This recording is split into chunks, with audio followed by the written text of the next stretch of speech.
Welcome back, RotoGrinders. We made it to the NFL Pick 6 Show, Week 3. Week 3 NFL Pick 6 Show. As usual, as always, John Daigle from ETR, Established the Run.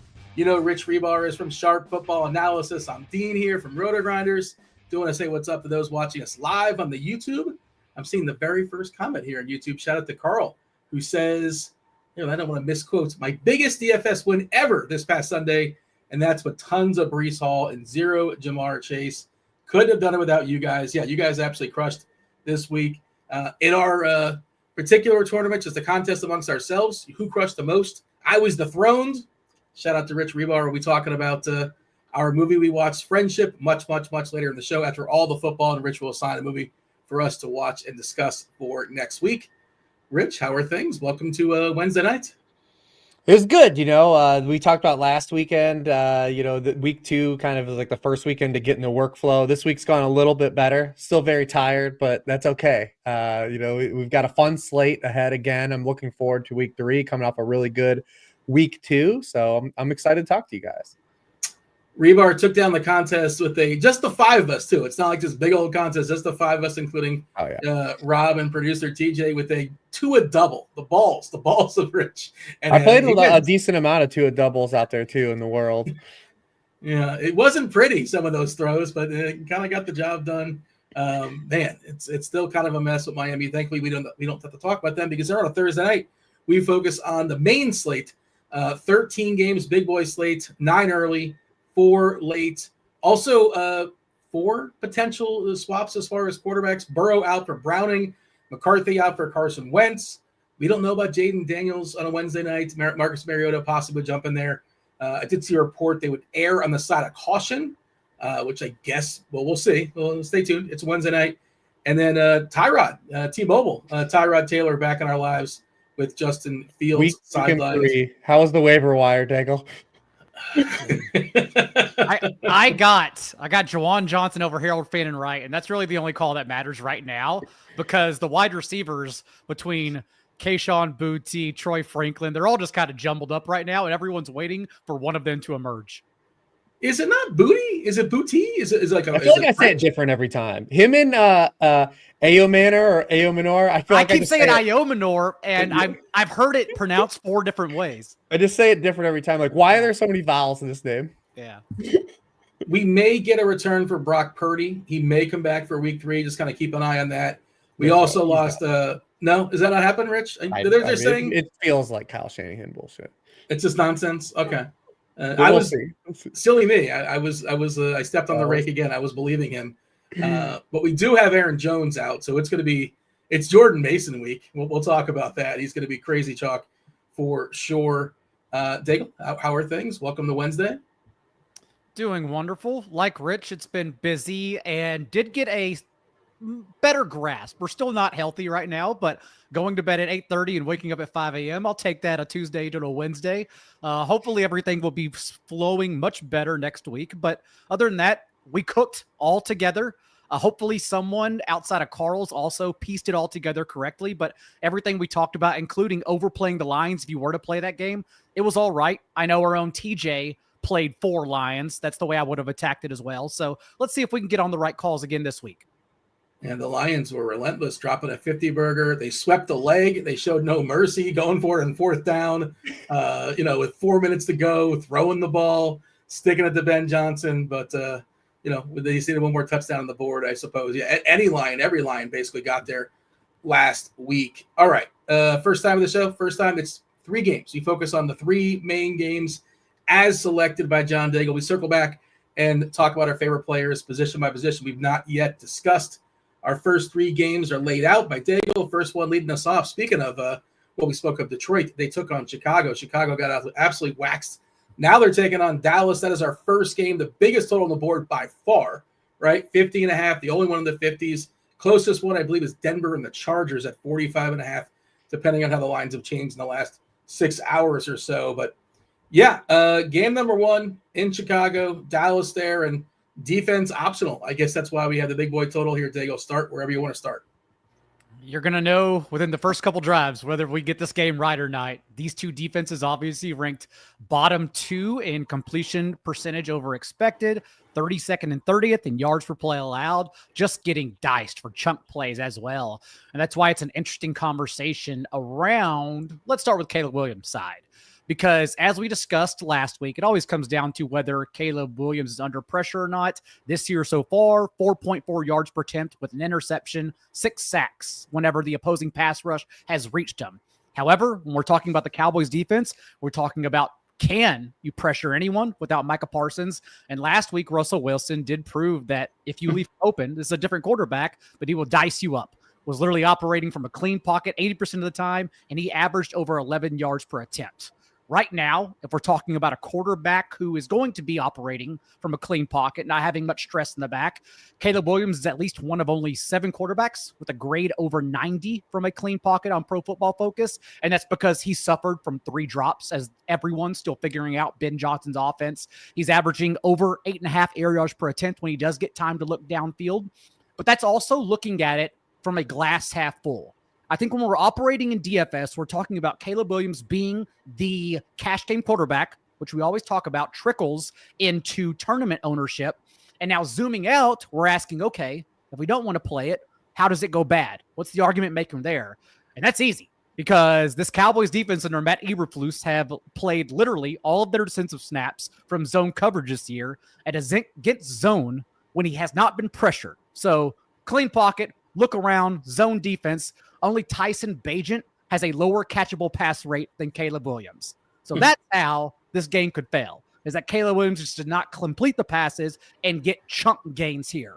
There are a couple of individual plays, like I'm sure Rich and I will both gush about Rome Odunze, who's really on his way to being a top 12 wide receiver in fantasy this year.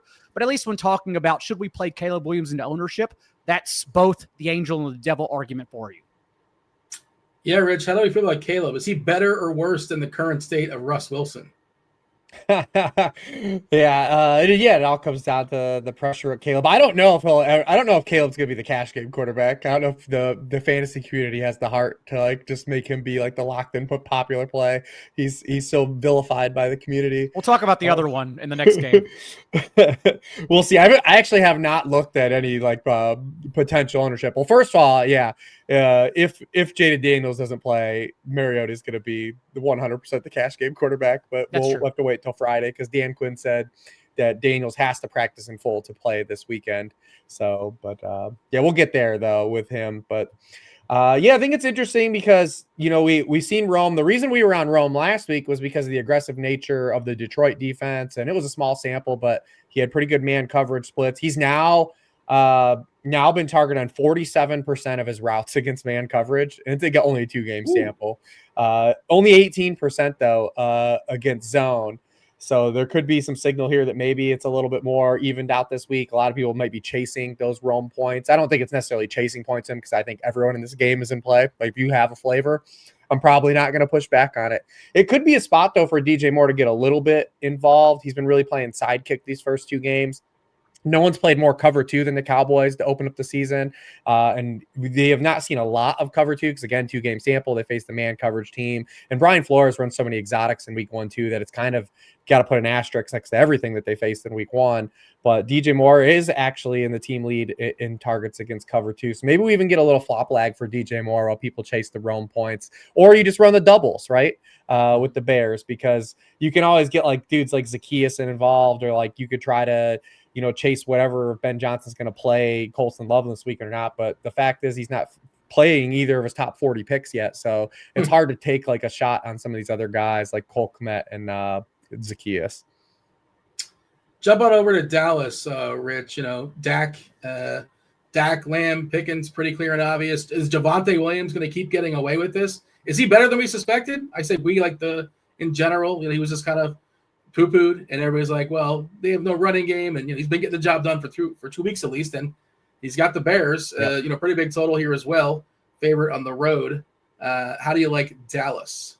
Yeah, I mean, I talked a little bit about Javonte Williams, and I cut him from my pool, and someone asked me in my Sunday chat why I cut him from my pool, and I was, and I actually wasn't, but well, I actually was Max Brees Hollis in my pool, but I was, I was like, yeah, he just didn't make the cut because he was tracking to be kind of popular, and I was like, man, if Javonte Williams, it was like my Daniel Jones week 1 theory. I was like, man, if everyone's playing Daniel Jones, I shouldn't be. And that's kind of how I came off of Javonte at the end of last week, but the workload is here. 77% of the backfield touches in both games. He's rushed for more yards than expectations on 49% of his runs, which is 6th in the league. He's 12th in success rate. He's 17th in yards after contact. He's the RB7 in expected points through 2 weeks. And he's got a matchup against a Bears defense that in week 1 allowed 142 yards to the Vikings backfield. And then they came back last week and allowed 169 yards and 2 touchdowns to the Lions backfield. So this type of workload, he caught 6 balls last week too. Like it's kind of hard to really kind of push back on him, even if you're not that excited about him. But we're excited about the passing games in this game, right? Like that's the main appeal, the main draw here. The Bears have allowed over 20 fantasy points to JJ McCarthy, honestly, in 1 quarter, basically. People were suggesting they're faking JJ McCarthy's injury. That's how bad he's been outside of that 1 quarter versus the Bears. Video evidence suggests it might be true. No, it's fine. No, I don't think so either. But you've seen people, I've seen the same things you've seen. Yeah. And then Jared Goff just relentlessly put up 34 points on them. The Bears are 31st in pressure rate. When they have not gotten pressure on the opposing quarterback, they've allowed a 76% completion rate, 9 yards per pass attempt. The Bears have struggled really to guard anyone on vertical throws, on throws 10 or more yards downfield so far this season. They've allowed a 73% completion rate and 3 touchdowns. The league average completion rate on those throws is 49%. Jalen Johnson's still not going to play. I mean, if you tell me like any passing game piece in this game, I'm not going to push back on you. Yeah, I think Javonte, we discuss him as the leverage. Like that's how you would win against the passing games. I think Levitan is also going to fire me soon because I keep calling him Chase Brown, and no one in the ETR Slack likes that. But that's basically what it is. It's an every touch running back playing for one of the most potent offenses in the league. That's how Chase Brown got there last year. Yeah, he also was like still really young, Javonte Williams, like just 25. It feels like he's been around for a long time. He's had injuries as well, but we churned the running back so quickly. And people just, it wasn't that long ago that people, of course, there's injuries, but people love this dude. It's just funny how perspective changes. Where are you at as far as Dallas, Daigle? Talk about Prescott, Lamb, Pickens, salary considered. We have a preference amongst those two.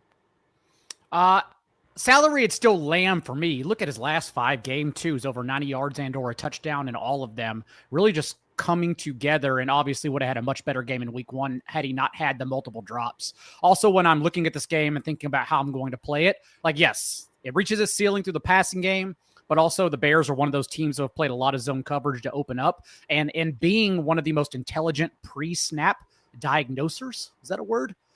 Being good at diagnosing the snap beforehand, Dak Prescott's also one of those guys who's averaged 6.5 yards per attempt against zone coverage because he will take what you give him. And so that's, again, how this game were to slow down. If you play the Cowboys, I'm very much opening to playing everyone, Jake Ferguson, George Pickens, and CeeDee Lamb, because, again, that's how I think we get there. That's also gets you off of Javonte Williams. But right now, you can go in either direction, honestly, because, again, everyone's excited about every single option in this game. What's interesting about this game is at 425. I'm just thinking about, we don't dig into like this kind of game theory stuff, but it's a really interesting, like, you're probably going to have a lot of lineups with a lot of Cowboys and Bears and stacks and things of that sort. And, Rich, just depending on how your 1 o'clock games are going, 1 o'clock lineups are going, this is a good game to either pivot to or pivot away from. If you're doing like sneaky stuff at 1 o'clock that hits, maybe pivot to Dallas and Chicago. And if you whiff early and you have Dallas and the Bears waiting on layaway, you're not going to catch it. You're not going to catch up. It's not. Nope. It's just not going to work out. So just throwing that out there. Is that? Yeah, I think we're going to. Yeah, I haven't like not while building, because I haven't started building lineups for this week yet, but it is something I always do consider, like when where the popular pieces are going to be positioned on the board in terms of the start time. So there you do have a lot of good pivot options too, because I think that in the 4 o'clock hour there's going to be a lot of plays that are going to be popular. It's like obviously people will get back to CMC again just because the workload. is so high. A lot of people in this game. We still have the Juwan Johnson run out is still at 4:00. If Zach Charbonnet doesn't play, Kenneth Walker is going to be immensely popular on this slate as well. And then Broncos Chargers is like sneaky upside game. The last time those teams played, it was I think 34-27 in LA, and the Chargers have just been aggressively winging the ball these opening 2 weeks. And we just saw the Broncos give up 300 passing yards to Danny Dimes. The Broncos also, for as good as a defense as they have, and we do respect their defense, they have played in some of these like really good shootouts. Like they had the Burrow game last year. They had the Jameis Winston game, obviously this Sunday. So like they're capable, even for having a good defense, playing in these games that are high tempo and high scoring as well. I was going to talk about that game and position plays just because I think we can whittle it down. That would have been the third game we discussed in the big three, but it's not fun to talk about the Broncos at all. Well, it's funny because game 2, we'll get there in a second. I was surprised to see what you picked this game to. I'm like, this doesn't seem like a lot of fun, but I'm curious to get your take. Daigle, anything else you want to say as far as Dallas? This Dallas game versus Dallas versus Chicago. I don't know why I had a complete brain fart. Dallas versus Chicago. If you're building a stack, is it first Caleb or is it Dak? It's Dak for me. I think Dak is the cleaner part of this equation, although Caleb's obviously the one who will provide the rushing yards and maybe reach a higher ceiling that way. But again, if you want to leverage off it, I think Javante's right there for everyone. And having listened to Drew Dinkmeyer a lot in my life, I guarantee you that what he's going to say is get your punts out of the way early on. That way, like Rich mentioned, you can play into chalk if you want to because you already have 1 to 5% options that went off. All right. Game 2 is Pittsburgh, the Steelers at New England. 44.5 is the total. New England is a home dog, 1.5. I didn't. Pittsburgh's been weird this year. I guess maybe their defense just isn't good. They're not playing to brand. It's been bad so far, at least. Speaking of Kayshon Boutte, we're not really sure exactly how to pronounce that. Has Patriots taking on the Steelers. Rich, start wherever you want to start with Pittsburgh and New England.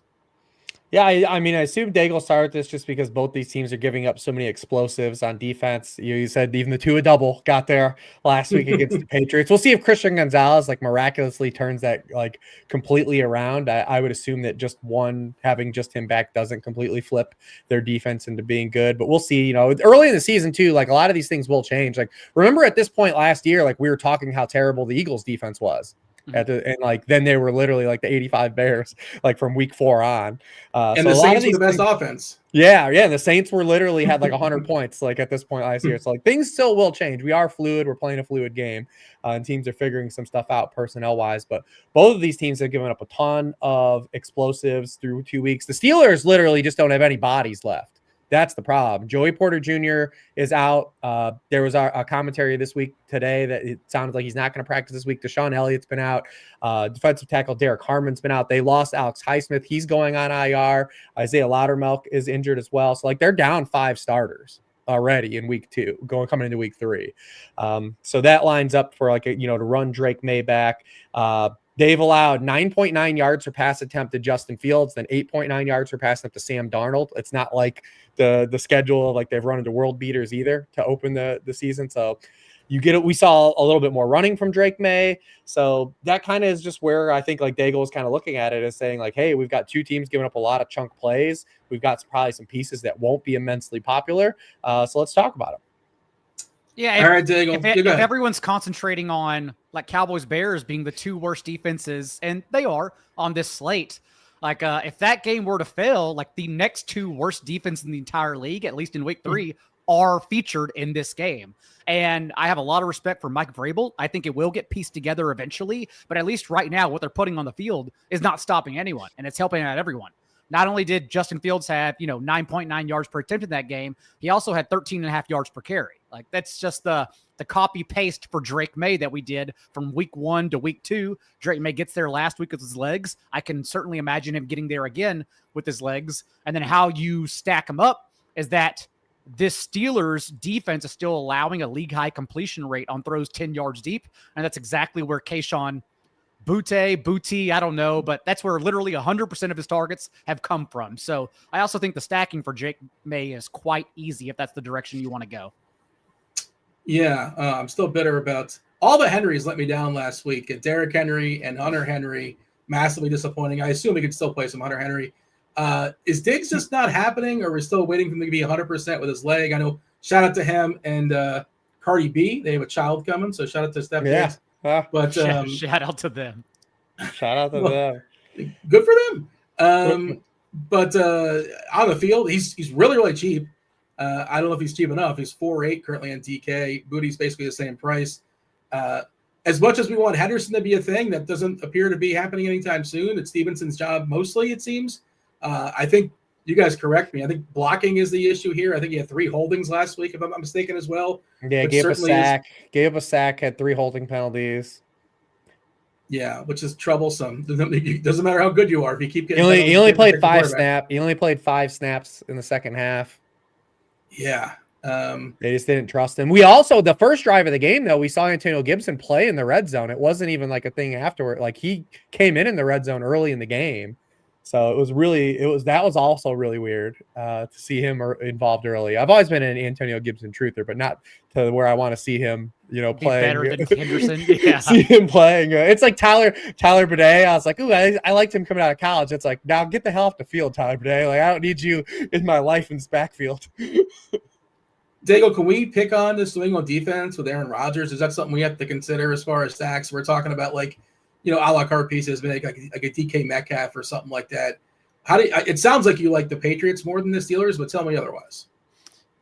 I think you can play a couple Steelers pieces. I don't want to necessarily poo-poo Aaron Rodgers entirely, since we've seen some bad quarterbacks take down the millie in the first couple weeks. Even last week, we talked about Rich hinted at the Cowboy side. And then, of course, it's Russell Wilson, who, I mean, even with just 45 seconds on the clock, like, he only needed 1 throw to find Malik Neighbors in double coverage. And Aaron Rodgers can certainly rattle off big plays. The thing is, he's kind of being exactly who he was last year in Aaron Rodgers, and making sure he gets rid of the ball as quickly as possible, because he can't take hits at this age.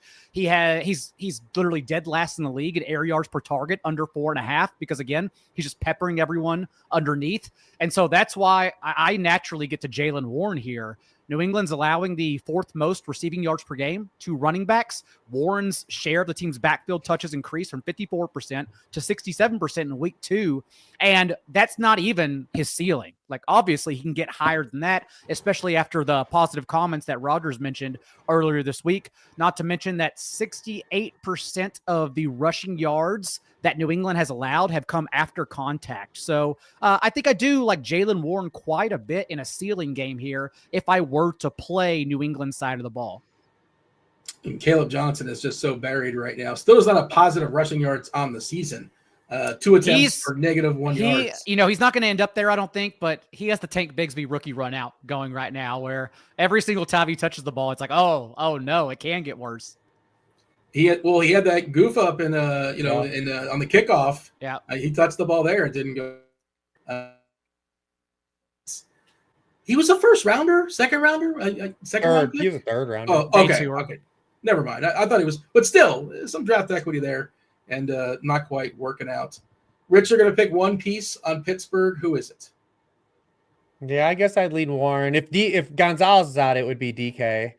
I would say, but that's only if Gonzalez is out. I would look there. Although DK did get Gonzalez in it, for a long one last year, so maybe you can cook one up this week. But the wide receivers have really beat up on the Patriots to open year. The wide receiver ones where Gonzalez would typically be following these guys. Jacoby Myers, the 97 yards. Tyreek went over 100. Last week, so it just matters on his availability or not. I tried to paint a case because you asked about him, Dean. I did want to play Jonnu Smith, but it would literally have to be the ultimate Jonnu Smith, play him against the numbers kind of thing, since he literally has a negative depth of target right now. And if Gonzalez is back, maybe you could just chase Calvin Austin, but that's, I mean, you know what you're doing there. He's been on the field a ton though, like 90% of the dropbacks. So maybe you catch one, right? Because at that price, it's the whole reason why I peppered in Tyquan Thornton. My take was like, if everyone's playing Hollywood, I want to catch the guy. If like he catches one, that's all I need is him to catch one. That's kind of who Calvin Austin is. Like he only needs to catch one. So if Gonzalez is backed, Rich, it's not like he takes a certain side. He'll just take the one and follow him around. That's far how as they receiver. used him last year. I mean, we'll see. It's a new regime. So, and he's coming off of a hamstring injury too. So, like, there's still a lot of volatility there as well. It's like I'm not going to just pencil him in and say like he's going to just wipe away anyone this first game back. Yeah, it's his first time practicing today in Mhm. like at least a month, right? I feel like it's been a while. I think it's been 5 weeks. He hasn't done anything for 5 weeks. Yeah. I mean, I heard a buddy of mine who says they may or may not know something that it might have something to do with his contract or incentives. Oh, I don't know. I don't look. I don't know. I was getting my shoe shined, and somebody whispered in my ear. One thing we didn't talk about is you mentioned Diggs kind of like in passing is that I don't know if it had to do with them running the ball more in week 2, but the Patriots completely changed their like wide receiver rotation in week 2. So I don't know like how static it is. Again, we're trying to figure these things out. We're just trying to find some trends, right? But they lowered like Mac Hollins got way more involved in week 2, and that's why I thought maybe it was because they were running the ball a little bit more because Mac's always been like a better blocker. He caught the touchdown on the first touchdown, but Butte, Diggs, and Demario Douglas like fell off the map last week. Demario Douglas, his snaps got cut in half. And then everyone else kind of got lowered a little bit too, just because Mac Hollins weaseled his way into the rotation. You just got to see what you have in Mac Hollins. You just got it, man. You just have to. Mac Hollins does have a career high points per game under Josh McDaniels with the Raiders. Maybe that's what they were looking at. What is it? Do you know what it is? It wasn't bad. It was like 7.5. Well, I guess that is bad. It was something like that. I have to pull up the number. All right. Anything else here as far as Pittsburgh and New England, or shall we move along to the third game? The third game, the Rams. The Rams taking on Philadelphia, 44.5 total. Philly is a 3.5 point favorite. Daigle, I will let you start. I think we are talking about this game, initially at least, as we talked about the Chiefs and the Eagles last week, which wasn't much, but we were right, as in one of the most boring games in NFL history. And these teams are at least very familiar with each other. We're talking about last year in the playoffs, where Saquon Barkley obviously went for over 200 yards because he broke off a 60 and 70-yard touchdown run. This year, though, we're kind of just all waiting. We're in the wings waiting. 300. He also had 300 in the first matchup. We're all in the wings waiting beyond that for like this Eagles offense to show us anything right now under Kevin Petula. It's not just 22.5 pass attempts per game, 30th in the league, but even when they drop back to throw, Jalen Hurts is averaging 2.5 fewer air yards per attempt than his previous career low. The ball isn't going downfield whatsoever at all either. Not only that, but so far this season, teams are just saying, okay, well, you're not going to beat us with Saquon Barkley. If that's the case, he's facing the highest rate of stacked boxes in the entire league. So after those two games against the Rams last year, I do wonder if they come out and then tell Jalen Hurts, you're the one who has to beat us. And then if the offense flips in a coin flip, then suddenly Jalen Hurts is a ceiling player again, not only with the rushing floor, but also passing the ball. So I believe that's the kind of question we're asking, because Jalen Hurts is naturally going to come in at low ownership. And given the options we've talked about, who everyone's spending down at quarterback this week, of course, you can just flip the build and play him instead. Interesting. You think no Josh Allen, no Jaden Daniels, no Lamar Jackson. I think Hurts is going to default into something here. I know that Carson Wentz at Stone Men like Mac Jones last week is naturally popping as established runs biggest value at quarterback, so he's going to get ownership. We've talked Mariota would jump him, right? Would Mariota jump him if they're both and Mariota, and plus Drake May and Caleb Williams. Caleb Williams in a much better spot, at least on paper. They're only 53 and 5,600 on DraftKings. So I do think naturally Jalen Hurts is going to catch a lot less ownership than we think. AJ Brown, he said like, "Hey, I'm fine after week 1. Don't worry about it. Just wait till week 2. We're gonna really get it loose against Kansas City." 8 targets for 27 yards, along with 8 yards. It is so sad. But they also don't need it. You should have stopped at the 8 targets part. Oh, man, it's just – and what was the stat I saw? Like 12% of their plays were tush push. Is that what it was? Something like that. It's just like – and that kills the clock. And, and I saw that I was looking at Cardi's stuff, and he was talking about where he shows that the Rams aren't projected to run a bunch of plays because – the tush push kind of kills the clock. We'll talk about the Rams here in a second. And, at least we have something really obvious. If and when they have the ball, you know exactly where it's going in the air. It's super concise. Like it's kind of like the old school Dolphins, right? Where it was Waddle, and it was Tyreek. Yeah, it's not as explosive. It's more paper cutty. But yeah, what but if similar to that, like targetry, like exactly yeah, where it's going. it's efficient. The run game's a little bit more murky these days, where I think we might be crossing stuff out. I think, I don't know if anything's necessary as far as week 3. Rich, how are you seeing Philadelphia at home versus the Rams? Yeah, I mean, Eagles have 3 pass plays of 10 or more yards. Mm-hmm. The next closest team is 11. So like, think about all the bad the bad teams. And they're the first team I think since 2010 to start 2-0 without a passing touchdown in either game. Like it's just amazing. It's the passing game is so anemic right now, and they've got the pieces right, and like because we've seen these pieces work, and maybe this is the spot, right? I don't know. We're probably gonna chase it. Listen, the last time that AJ Brown touched a football field with Emmanuel Forbes on it, good things happened. Maybe we're gonna have that. We'll get it redux. Akello Witherspoon broke his clavicle last week. He was placed on IR.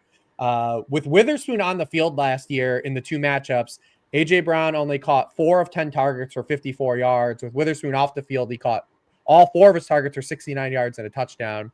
The last time we saw AJ Brown play with Emmanuel Forbes in a game, he had 9 receptions for 175 yards and 2 touchdowns. I think he retired Emmanuel Forbes for like a year and a half after that. So maybe we get some days. Maybe we just need Emmanuel Forbes to awaken the beast.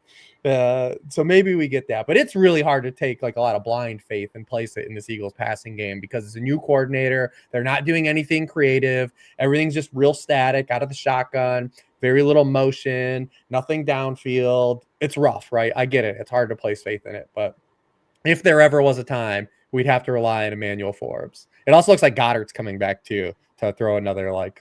Even last week, we were like, oh, anytime you remove one of these guys, the other two absorb it, and it didn't even matter. Like, to be fair, they did absorb it. It just it didn't matter. He did have 8 targets. Yeah, I mean, he had 5% of the team targets. It just didn't matter because they're all 6-yard passes. But I will say, I actually believe out of the 2, I do think the Rams are going to push them though. Like the Rams are Sean McVay is ahead of the meta once again. Like he's doing it again. Matthew Stafford's been under center for 65% of his dropbacks, the highest rate in the league. Because remember, like McVay's part of this, like the 11 personnel spike, like bring in the safeties. Like he always would run out of 11 personnel too, but he's completely flipped. They're playing an under center 2-man passing game. The league rate in under center dropbacks is 29.9% right now. Stafford's at 65%. His previous career high is 47%.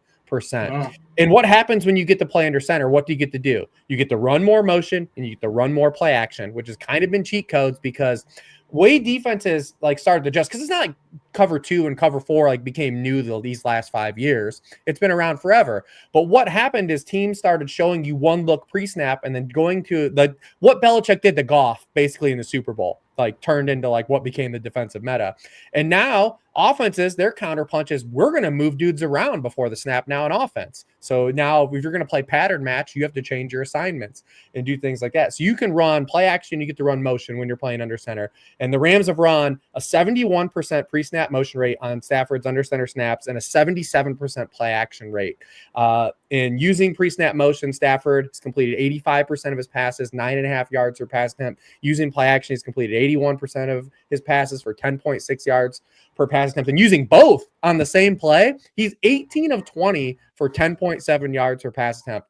So credit to Sean McVay once again being kind of ahead of where like the defensive meta is moving and finding a counterpunch.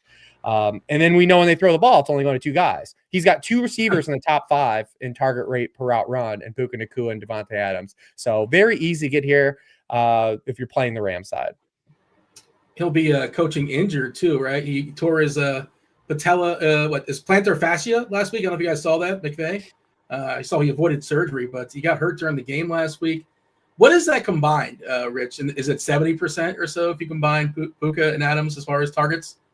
Yeah, they're like just a little under, because they used to incorporate, big wide receiver, big 11 personnel team. They're, guys like Tutu Atwell or whatever. Like they're just not putting those guys in the field. They're a lot more 2 tight end stuff. You've seen Davis Allen getting a little bit involved. They're mixing in Parkinson with Higbee.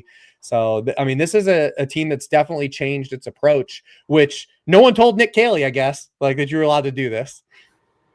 I also think like when we get the position plays, this is going to be the argument for Justin Herbert right now. But I also think Stafford is kind of one of those guys where the defense doesn't matter. Like it does if the pocket crumbles and he just can't get anything off because he's not as mobile anymore at this stage of his career. But again, we always talk about condensing the game, condensing our stacks, because if something were to happen, we at least know who gets those touchdowns. And that's where Stafford gets his ceiling at a price that everyone's going to overlook because, again, it comes around those other quarterbacks we talked about, and we know we can play him with Puka and Devontae Adams. Yeah, I mean, the thing with Stafford is always comes down to, and Dean always harps on this too, is that like he has to get there through passing touchdowns. Like, he's got to have 3 or more if you're going to play him, in a small field. He did have 19 fantasy points in each game that they played, but like you'd be happy if you were streaming Stafford in like a managed league. Like in tournament play, we still want a guy that can get like 25, 30, and he's going to have to throw. He's going to have to throw 3 to 4 touchdowns to get there. Yeah, Hurts can get there throwing 100 yards passing. Like there's routes where he can get there, get in the box a couple times with the legs, and he certainly can get 303. And the other part of it, Rich, is that if he does, you kind of know where that 303 went. You pretty much know where that went. So that's kind of the combination platter. And in the playoffs in the snow, the Rams just went on the road last year and took them down all the way to the fourth quarter. Like the Eagles only won in the last few minutes. So the Rams can absolutely beat the Eagles. They just have to. Yeah, they just have to find a way to stop Saquon. Yeah, that was it. Did we mention Barkley at all? I don't know if he was. Daigle talked about it. I mean, they played. These teams played 2 times last year, and Barkley had 540 yards. Yes, that's yeah. And the running back situation for the Rams, Corum now getting 30-35%. They're talking about like Kyron's a guy that needs volume. No interest. I just X that out. Well, they don't throw to him either. That's the thing. That's always been kind of the bugaboo at Kyron is he doesn't catch passes. Like that's kind of the Konami code for like the rushing for the running. You always want a running back that can chip in. If he's not getting there in the ground, he's going to catch some balls. The Corum stuff could be just kind of a flash in the pan though. Williams out-touched him 7-1 in the first half and 12-2 through 3 quarters. Like if this is a tighter game, are we going to see Blake Corum? Yeah, that's a good point. Yeah. But also you're not, if you come at it from the Stafford side, you're not playing Kyron with Stafford. No. Correlate. So if you're making a Stafford double, Rich, your favorite run back, I guess the story you're trying to tell, you're trying to sell us AJ Brown. Is that your favorite I'm gonna do it, man. I think I owe it to Arthur Juan and Emmanuel Forbes just to bring that back. Daigle, do you have a favorite run back for Philadelphia if you're double stacking the Rams? Is it also Brown? I like so many mid-range running backs this week that I think I would just suck it up and say every team is playing Saquon Barkley in one way this year, and so I would play AJ Brown instead of Barkley. Okay, that is our first 3 games. We're going to run it back and talk about our favorite plays, position by position. Do want to also mention if you're looking to get NFL DFS access this season, why not get more bang for your buck with Combo Pro here at RotoGrinders for a limited time. You can get your first month of Combo Pro for $79.99, which is just $5 more than the NFL DFS monthly sub. That would include all the other sports, football, baseball, basketball, hockey, MMA, NBA. It's all these sports, a lot of sports. Hockey right around the corner, WNBA, PGA, everything with the exception of NASCAR. It's up on the screen there if you guys are watching us on the YouTube. You should be watching us on YouTube. Listen anywhere. But YouTube, if for no other reason, you get to see whatever fancy shirt Daigle happens to be wearing. And we didn't talk about it, but it is spectacular. I promise it is worth the click and hitting the like button too when you hit that click. All right, let's run it back. Our favorite quarterbacks we've not yet discussed. Daigle, you're batting first. I think Rich and I are lockstep on this one. And I'm going to keep an eye on Justin Herbert's ownership. That's pretty much going to dictate what I do with him because I think he has one of the highest ceilings, at least in this slate, if we can get past this Broncos defense. And I don't know how tactically Vance Joseph is going to approach this game since the Broncos have historically been a man coverage team this year and last year. But even in their second matchup last season, they said, screw that. Like they just put 3 safeties over the top, 82% of their snaps, said, we're not going to let you beat us deep. And Justin Herbert, as Rich alluded to, still got there in fantasy. And so for this game, given what the Chargers have shown us now in back-to-back weeks and wanting to be one of the pass-heaviest teams in the league, also Broncos second in the league in blitz rate so far this year. And Herbert right now against the blitz, 18 of 24 for 9.9 yards per attempt and 2 touchdowns. So I think if we close our eyes, Justin Herbert and this offense are in a form right now, a stage to where defense doesn't matter. So I like stacking him all the way up. I would nuke him with 3 wide receivers since the targets only go in 3 places for the Chargers if I play Justin Herbert. And then the ugly one we'll talk about that no one will mention is Sam Darnold, because right now the Saints, whether it be Kyler Murray or Mac Jones, have still allowed top 2 in completion percentage over expected to those 2 quarterbacks. Sam Darnold's also an easy stack and an up-tempo pace game where you just have to play Jackson Smith-Njigba, who you can play even if you don't play Sam Darnold. But again, if you want to spin down at quarterback, he's just going to come in that range and perhaps get that 300-yard bonus where no one's going to spin for him since he's around Drake May and Caleb Williams. You know, I referenced Cardi's game level factors in the blitz earlier, and that game did pop. Seattle, New Orleans, just from the games, as far as the plays expected, they're expected to run 4 more plays than every other game. And also really low total, 41.5, in part because the Saints have played 2 competitive games. Like, they're not just like this, just like DOA. Like, they're showing up and at least pushing. Spencer Rattler's like in the top half of the league at the EPA per play for whatever that's worth. They have pieces we want to play in DFS, like we'll get to them, but they have some strong positional pieces, so it's pretty easy to run it back too without Rattler. Yeah, I agree. And pretty reasonable prices on Olave, Shaheed. He's 0-8, so don't bet the Saints money line. He's 0-8 right now. But other than that, it's been fun. Yeah, he's competitive enough. It's just you know they're losing, but losing in a fashion to where like not everyone's mad. I think so far we have faith in what Kellen Moore's showing us as a head coach. They haven't gone on the road yet. It's the first time. That's true. You know, going in Seattle is a little bit different. So we'll see if they show up. But they've been fighting these 2 games though. And it could be one of those 24-3 games. It could be tough. And if we lose Charbonnet, again, Wednesday practice reports, we're not too worried about him. Yeah. But if we do lose Charbonnet, you can tack on Darnold with Kenneth Walker as well. Darnold, Walker, JSN should be like a big chunk of that offense. Juwan Johnson, hot. Yeah, I like it. What quarterbacks are left for you? What are the scraps that Daigle left for you, Rich? Yeah. Herbert was on my short list too. Definitely like that game to be potentially a 4:00 pivot game. Because you know everyone, again, like I brought up the Denver defense stuff. Like people see Denver defense, they don't like to play guys. I really wish that I would have played more Jonathan Taylor over Breece Hall last week. Same. You know, I was playing Tyler Warren though, so I edged. Like I went heavier on Hall than Taylor, who was in my pool. But because I was playing so much Warren, I split them. You know, in the rules where I wasn't playing Taylor with Warren, and because I had more Warren, I had less Taylor. Didn't work out. Yeah, but. I just want to bring up the Mariota stuff just in case we do get there. I mean, we saw him get extended action twice last year. He didn't even play a full game last year, and he was a top 10 scorer in both games. In week 7, he came in after Jaden Daniels played 10 snaps. And he had 20 fantasy points, and then he only played a half in week 18, and he scored 26 fantasy points in 1 half. He averaged 9.1 yards per pass, and this system's kind of made for Mariota too, the best of his world. He ran for 92 yards and a touchdown too. So he averaged more points per dropback last year than Lamar Jackson. Again, the sample size is all goofy. He's definitely not Lamar Jackson, but I just want to put into perspective how he was scoring fantasy points on a per snap basis. And the Raiders have not been as bad defensively as I thought they'd be to open the year, but they are still 22nd in passing points allowed, 23rd in yards per pass attempt, 19th in completion rate, and you get a mobile quarterback. Like, he will just be a dude you just put in your lineup if he is starting this game. I got one more gross one, which you got to hear me out on this. It's Kyler Murray. And okay. No one wants to hear a pro Kyler Murray argument in the year 2025. But right now, the Cardinals have a 67% drop back rate in the first half of games. It's 6th in the NFL.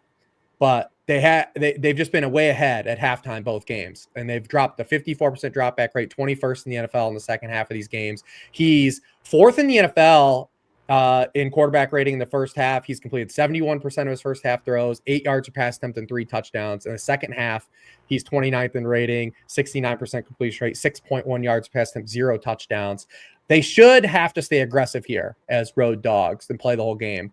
The 49ers have only faced Sam Darnold and Spencer Rattler, but they are 21st in touchdown rate. Also, Kyler Murray has sneakily a really strong success against Robert Saleh defenses, especially better versions than what he has right now. He's averaged 23 fantasy points per game against Robert Saleh's defenses when he was with the Cardinals. And in his lone game against Robert Saleh's Jets, he had 29 fantasy points. He's rushed for 60 yards per game against Robert Saleh's defenses. And this year, to start the year, Kyler has a career high scramble rate if it remains sticky. 2 weeks, we're not going crazy. He's scrambled on 10% of his dropbacks. So he's a guy, like, especially in these 4 o'clock, if you were holding Caleb or Dak, might be one of the other pivot guys. I mean, talk dirty to me, because there are a lot of guys on that 49er side I would love to play. The Cardinals also could. Oh, yeah, I got a bunch of dudes. The Cardinals could be down 3 of their starting corners also after they left with 2 knee injuries and a groin injury last week. So if that game's going to pop off, like, I'm all for it. I want to be excited about that game. So if you're playing from behind and you have a Dallas and Chicago stack, just change it to an Arizona San Fran stack is what I'm hearing.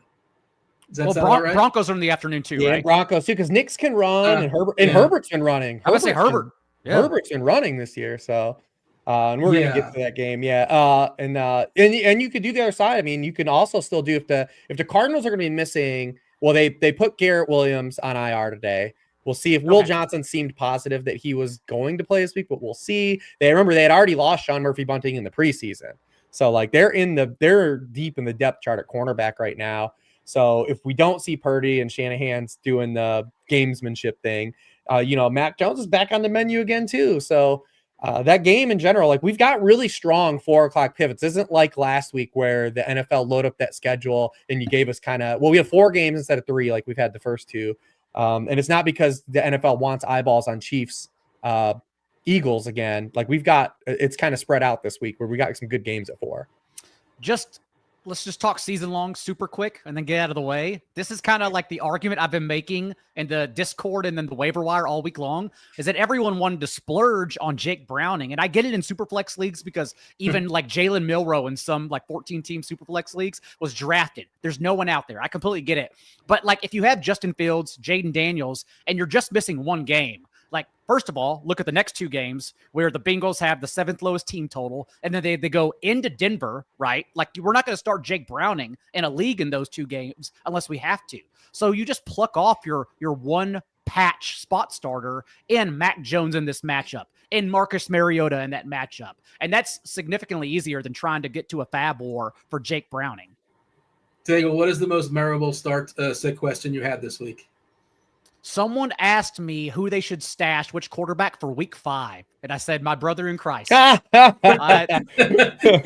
haven't thought about Monday yet, let alone week 5. But I appreciate your grind. Can I get a look ahead defense, Daigle? I'll appreciate your grind. My defense is on bye week 7. Any thoughts? But is Browning just the guy? Are they not? I'm trying to make this Jameis thing happen. I'm sure I'm not the only one to throw it out there. Are they just going to go with Browning? Is that what's happening here with the Bengals? I saw Ian Hart's tweet got picked up by like House of Highlights, by all the major aggregating accounts, just trying to wishcast Jameis Winston to the Bengals. Jake Browning's obviously been on the roster the last 3 years, and he's now has another 1.5 years under his belt where he knows the offense and the system. In those 7 starts he made in 2023, he did have 5 top 10 finishes. Like, he did provide a ceiling, although a lot of it was touchdown run out, but you can do that when you have the best wide receiver duo in the entire league. So I don't hate it. I'm just saying for these next 2 matchups, these next 2 games, the short term, it's a pretty bad start for Jake Browning. Yeah. But Daigle, if Mariota goes, how much does that hurt the receivers? You talk about how he was good fantasy wise, and a lot of it was via the legs. How much does that hurt guys like McLaurin and Debo? He had a 78% completion rate in that when he came off the bench last year for Jaden Daniels, had 11 carries as well. Mariota, it's fun though, because you don't have to play him with anyone. Like, he's just a guy who's also going to run the ball. It's not like I hate like the Packers, and I shouldn't hate anything the Packers do because they're obviously an amazing organization, but I hate when it's Jordan Love to Malik Willis, when everything has to change from the playbook. Like, you got to make it Daniel Jones to Anthony Richardson. Lamar Jackson to Cooper Rush is another one that makes 0 sense at all. But at least it's Jaden Daniels to Marcus Mariota. We could still run the same things under Cliff Kingsbury. So I don't think it changes much. I just wouldn't worry about stacking them at all. You could play a cheap quarterback naked. That would be a revenge game too, right? Wasn't Mariota on the Raiders? He was a Raider. Yeah, there you go. Shout out to Revenge Games. They're talking about Revenge Games in the chat. All right. Let's talk about some running backs. Rich, you get to start before Daigle steals all the good ones. Yeah, we talked about a lot of the guys that I want to play. Obviously, you could just keep playing CMC too. I'm very curious to see what happens with the Jordan Mason thing throughout the week because he could, I mean, he could be bad chalk. I mean, the workload's going to be there, but like he's not really cheap. It's not like we're catching him like a really super cheap. On FanDuel, I think you just play him. On DraftKings, I think there's some nuance because we need to see who's going to be available on the offensive line. Remember, Christian Darrisaw has already been out. And if Ryan Kelly and then if Ryan Kelly's going to be out and then Christian Darrisaw's backup's going to be out, who both get left with concussions on Sunday night, like you're down 3 offensive linemen, like it's really rough. He only ran 4 times for 12 yards after Kelly left the game. So like, I don't really believe in the Bengals run defense, but like, man, if he's going to be really popular and like he might not be a guy that catches a lot of passes. And I know that like he has to be a guy that has multiple touchdowns. He's gonna be the most popular running back on slate. Like again, I think on FanDuel you just play him, but I think on DraftKings it's a little more nuanced, the conversation around him. But he at least deserves to be mentioned. Bijan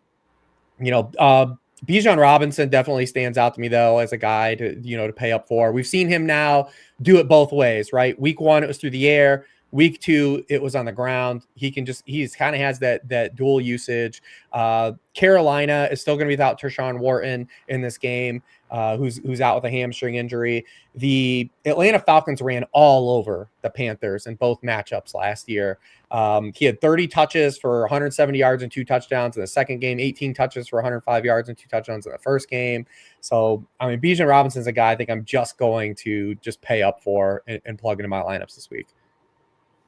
They didn't get him the goal line touchdown last week. Algier got the goal line touch, but yeah, well, it's pain if you had Bijan for sure. We got like 25% Algier in best ball, so we're excited about that for sure. Did you see the quote, by the way, as far as O'Connell on Jordan Mason said, I'm not sure we can have much more confidence in Jordan as a bell cow kind of back. So the role's going to be there. It kind of sort of has to be there, but like you said, maybe the offensive line is just too beat up.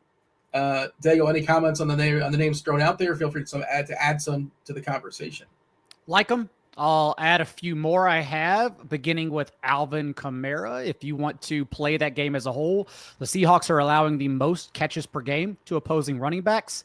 And we saw Kamara, at least in a competitive game. Again, this is on the road. Maybe that's not it. Maybe Spencer Rattler crumbles altogether.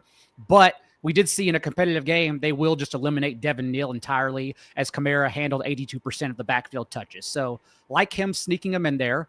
For all the reasons Reebs mentioned, I do love Bijan. Bijan's tracking towards being the overall RB1 in fantasy just because of his passing game usage as well. But if the Panthers are this bad, if the Falcons are this top EPA per play defense, I think Tyler Algier's live on FanDuel as well. 10 and 16 carries in his first 2 games. Not to mention last year's blowout. Algier only played 41% of the snaps, but he still got over 100 yards and a touchdown because this Panthers rush defense is historically awful. So that's a pivot to look at. And Tony Pollard, I also think is interesting as this Colts run defense continues to struggle, 5.4 yards per carry, and the second highest rate of explosive runs allowed. I'm taking a peek at what we have as far as projections early. We do have Mason as the most popular running back now on DK. Yeah. I mean, I think that's not terribly surprising. 5.4, just the price is really good for what we expect that role to be, probably 20-plus touches. CMC and Bijan right there as well. Bucky Irving and then Pollard. So he's another one. I was going to bring up Bucky too. It's a big injury report week because there's so many linemen already hurt. Because Bucky's that huge home favorite, but they lost their right tackle on Monday night, and after he left the game, Bucky Irving could not run the football. So I'm just waiting for more injury stuff. I also was going to bring up Bucky. Rachaad White was so good on Monday night. Like he leads every running back right now in EPA per carry, also averaging over 5.5 yards per carry. Like he was so good that I do wonder if they continue to ride a little bit of a hot hand, which is fine for Bucky. He's still an RB1, but it does cut into Bucky's ceiling when we're playing DFS weekly. Daigle, receivers, what do you got? All right. I'm going to try the Nico Collins shit one more time. Ted Oh, yeah. McMillan, 5 for 68, and anyone who watches that game know he could have had 7 for 200 and a touchdown. Lots of just erroneous errors by a rookie and his quarterback at times. And then, of course, Jamar Chase, 14 for 165 and 1 last week. Nico Collins, for what it's worth, has still led the Texans in targets in both games. So we're going to go right back to him. Juwan Jennings now has popped up in these full games. In his last 9 full games, he's seen at least 22% of 49ers targets and 8 of 9. He's been the alpha in that time. So if we're assuming Juwan Jennings is at full health, who last week, by the way, I didn't even talk about because I was still playing the theory of a holdout wide receiver coming back also with an injury. Just assumed he would struggle. But clearly, he was at full strength, outplayed Ricky Pearsall altogether. So I'll go back to Juwan Jennings in a game that it seems like we're all talking up now. I'm getting more excited about that game because of this show. And then finally, if we're going to play the Chargers, I think what they're doing in the wide receiver rotation is wonky enough where I still don't mind taking on Courtland Sutton one more time. Sean Payton rotated the receivers last week so much, though, that everyone knows Troy Franklin bumped up to a route on every or on 89% of dropbacks.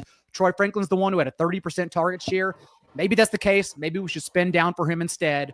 But Courtland Sutton's the one who, at least over a half a season now, since week 7 last year, he's been the Broncos wide receiver 1. He was still second in routes among them. No one's going to play him now that Troy Franklin could potentially be breaking out. But we know Peyton shenanigans can always happen at any moment. You mentioned the Jennings thing. Yeah, he was holding out. He had the hamstring. Some were speculating it was a hamstring with air quotes. Now he's got 2 more body parts, not the hamstring, but the ankle and the shoulder. There's a lot going on, but he looks spectacular, and if he's healthy, he should be good to go. Something to monitor for sure. The chat also mentions Josh Jacobs, and he nearly made my list at running back as well. My concern is that when you talk about reaching your ceiling, like Chris Brooks has been stealing the targets there from Jacobs. Yeah. Not to mention the Browns' run defense has still been respectable. So I just don't see it as a ceiling spot. Packers could dunk on them and probably will, but I still worry about Jacobs' ceiling in that game. All right, Daigle, receivers. What do you got? No, Rich. Yeah, I mean, Jacobs is in a decent spot, but he was there last week too as a favorite, and it was at home, and he's been under 4 yards per carry in 5 of his past 8 regular season games. The Browns are the only defense actually allowing negative yards before contact. They absolutely smoked Derrick Henry in that game last week. Like the Ravens abandoned the run, and they never abandoned the run, really. And they were like, terrible. Screw this, dude. Mason Graham through 2 weeks has been incredible. Mm-hmm. Like absolutely incredible. It's going to be hilarious when we retro visit that trade and how much they got in that trade up, and how Travis Hunter's career plays out. Like that's going to be one we probably look back on a lot and see how that plays out in like 4 or 5 years. But the Browns have been absolutely nuking run games to open the year. And when you just smoke the big dog, where he had the fewest yards that he's ever had since joining the Ravens, where the Ravens are scared to run the ball, I kind of put a respect on it because Jacobs is a guy that's never gotten there like really with efficiency. And like, it's hard to see the efficiency being there. And you do need kind of efficiency in tournament play, right? Like it's a cash game play. You don't care. Sure. Like if you're going to play Jacobs in cash, by all means, he's going to get 20 touches and you hope he falls in the box. But we're chasing like the 30 burgers, man. We're chasing guys that can really pop with efficiency. And I think that's tougher to bet on in this spot for him. What a bummer to be a Cleveland defensive player, by the way. It's got to be. He's just. I mean, you're playing great, and doesn't matter. I mean, they gave the Ravens hell for the first half of that game, and you can only hold for so long against the Ravens. It's just at some point you're like, well, what's the point? Yeah. Rich, receivers. What do you got? I also had Nico on my list. He's gone over 100 yards in 3 of his past 4 games against the Jaguars. Jerry and Jones got hurt last week. They had to play Hunter more on defense. Jordan Lewis and Tyson Campbell have been really rough these first 2 games. Tat McMillan should even had a bigger run out in week 1. I also have Tat McMillan because AJ Terrell's not going to play. So, Tat McMillan is still kind of getting the usage we want. So he's back in play. And then I had both 49ers on the list. Juwan Jennings, I actually think both is a great spot for both these guys, especially with how many cornerbacks are out for the Cardinals. Jennings is the guy that has the high floor, and we know he's going to get that usage. Like he is the actual alpha, but I don't want to ignore Ricky Pearsall in this specific matchup for a couple of reasons. Well, one, Ricky Pearsall is running all the Brandon Ayuk stuff. All the stuff Brandon Ayuk was running, like when Brandon Ayuk was the guy getting like 6 to 8 targets and everyone was like, he had to run hot and efficiency. That's what Pearsall's doing. And he out-targeted Jennings in the first half of that game last week. It's just, Jennings took over in the back half. But Pearsall, Did I Rich can't. go mute for you guys? Oh, am I out? No, I have him. I can hear him. You got me. All right, so you still got me. So All we're right, good. But Figure it out, Dean, while Rich keeps talking. But yeah, Pearsall is a guy that it feels like everyone's just out on right now. He had 100 yards in week 1.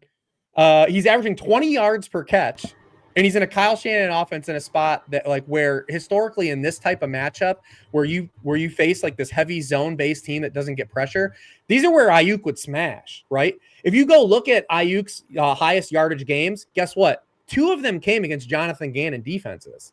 Like those in breakers, like those deep digs and those post routes, like this is where they come to fruition. It's against this type of structure of defense. So even though Ricky Pearsall, like I would much rather play Jennings in a 1-for-1, but with Pearsall kind of being popular last week and not getting there, I still think this is a spot you go back to him. And for whatever it's worth, right now, Pearsall, I'm seeing compared to 11% ownership for Jennings, 4.5%. Roughly for Pearsall, overlooked after he's the tournament dude, 20 yards per catch. After he was quite popular just last week. This is usually what's funny about us two being on the show now. This is usually where we kick it to Dean to just tell us what tight end to play. So TJ, if you want to jump in and just look at quickly lineup HQ and see what pops, because again, I already mentioned, like I still think Juwan Johnson, like look at everything he's doing. First of all, he's getting the best usage of any tight end. Even when you look at expected fantasy points based on that usage, it's number 1, and he hasn't reached it yet because that's what he should be scoring. Like it is that great of an identity if we want to get pieces of that Seattle New Orleans game. Also, go ahead, TJ.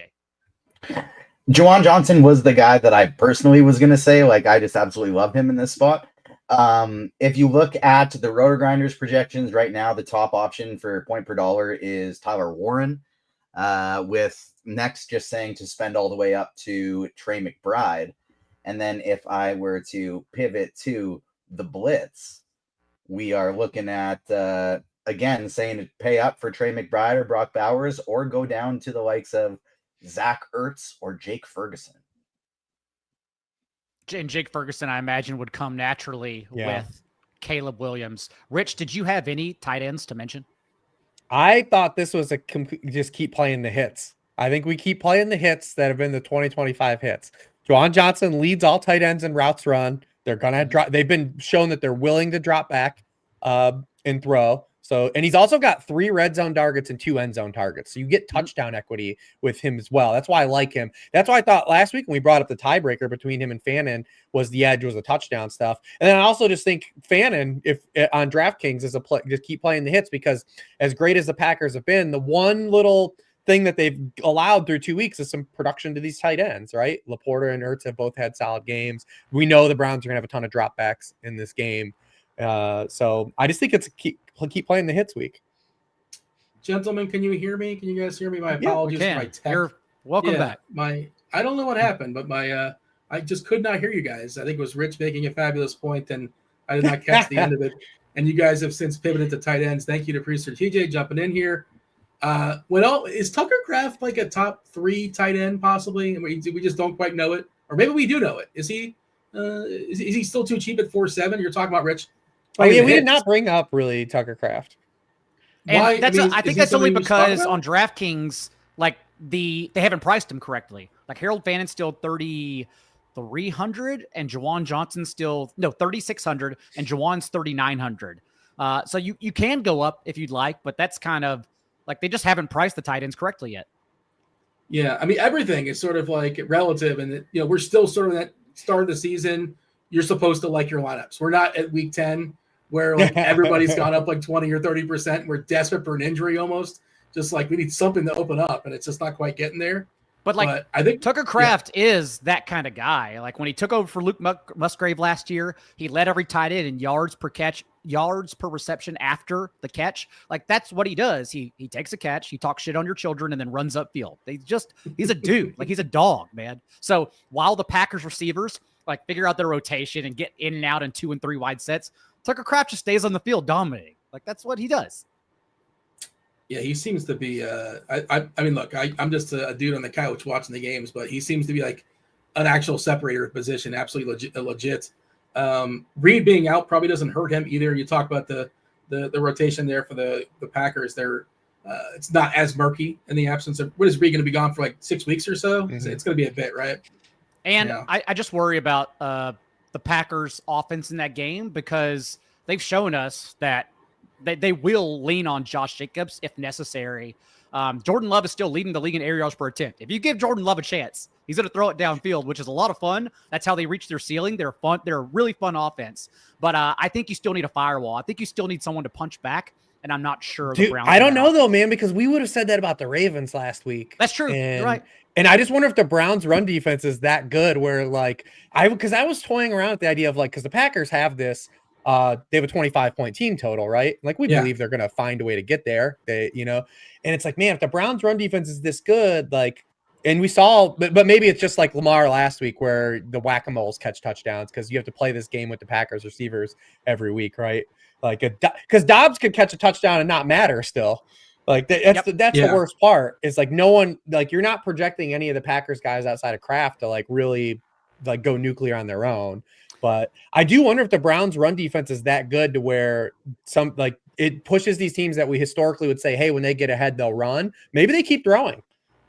I think it's easier to find the 800 on FanDuel for Tucker Kraft over Jawan than it is the 800 on DraftKings from that swap. But maybe not, since there are so many cheap quarterbacks to play. And yes, Dean, the chat, you now have fans in the chat. They're saying you're goated, and they want to know who you want us to play at tight end. I like Kraft. He's one of my favorites. I like Warren as well. I agree with Rich. He said play all the hits. I'm just surprised that Kraft wasn't a hit, or maybe he just you kind of reason.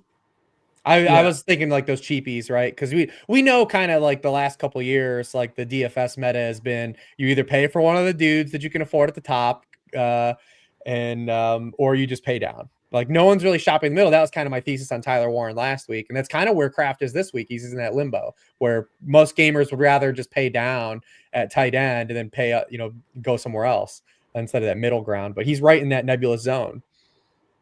I don't think Bowers gets played, and that's probably about. I'd prefer McBride. I assume you guys prefer McBride if you're going to spend up, but if you're playing the ownership game, that is an interesting. I guess I'm in on Bowers because Bowers has had significantly stark splits for the start of his career against man and zone coverage, and Dan Quinn has mixed in a lot more man coverage, so I could be into Bowers with our Mariota.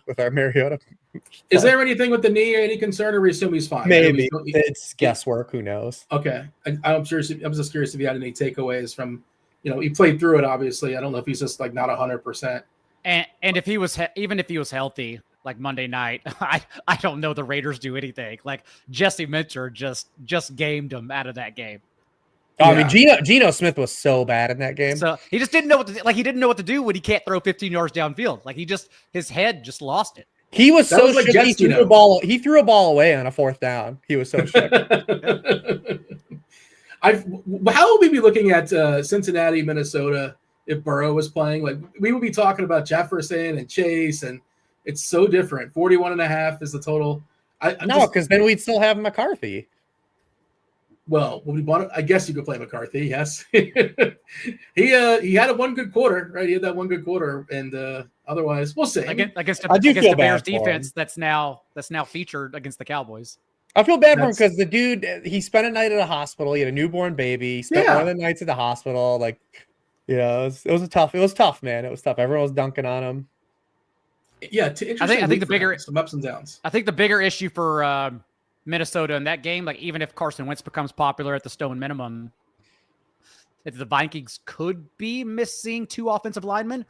Christian Darrisaw practiced in full today, so they may get him back, but they could be down their entire a lot of their offensive line pieces as well. I just remember Wentz being so terrible last time we saw him, and I can't remember when it was or where it was. I'm sure you guys know. Where did we last see Wentz? What was he in Washington? He was in Washington. Rams, he started the last 2 years. He started Week 18 games, one for the Chiefs, one for the Rams.